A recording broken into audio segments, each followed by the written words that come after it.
My grandparents raised me and a foster brother. Had another boy that was raised with me. And for Christmas, I think I was about 11 years old, and he wanted a trumpet.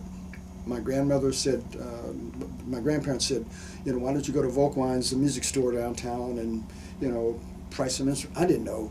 I go down and I saw this shiny saxophone, and they said, and I think it was about $125 or whatever. No, that's not going to work. This is 1937, 38, around that period of time.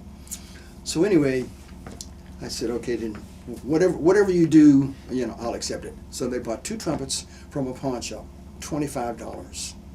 And my foster brother scuffled, and he gave up, shortly thereafter, within a week's time.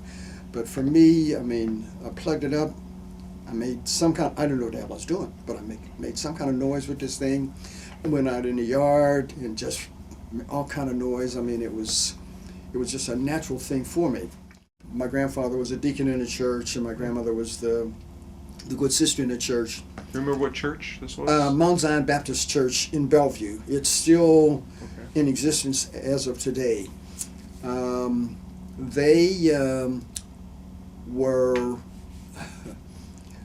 They were very strict, but now that I've gotten a little older, I can understand why. Nick Larmican, like I said, with this dance band, for one of the spring concerts at the school, the orchestra played, and then the dance band was to play, then the band was to play.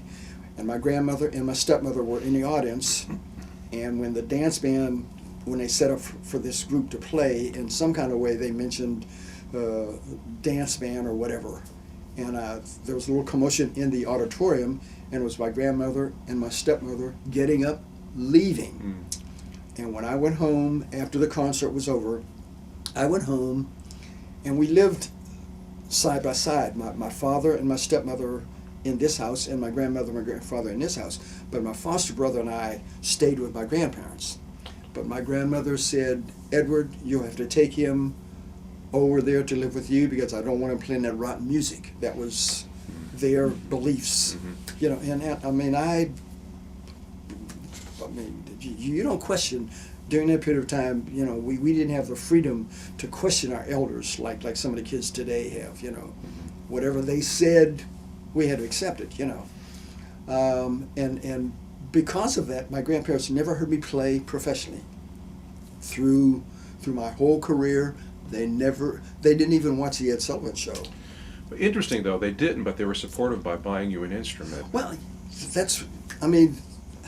I give thanks to them every day, because they made me who I am today, but yet they stuck to their guns, their religious beliefs, and I admire them for that, because it helped me. That's why, I don't want to damage it, but that's why I'm still here, and a lot of my buddies are in the ground.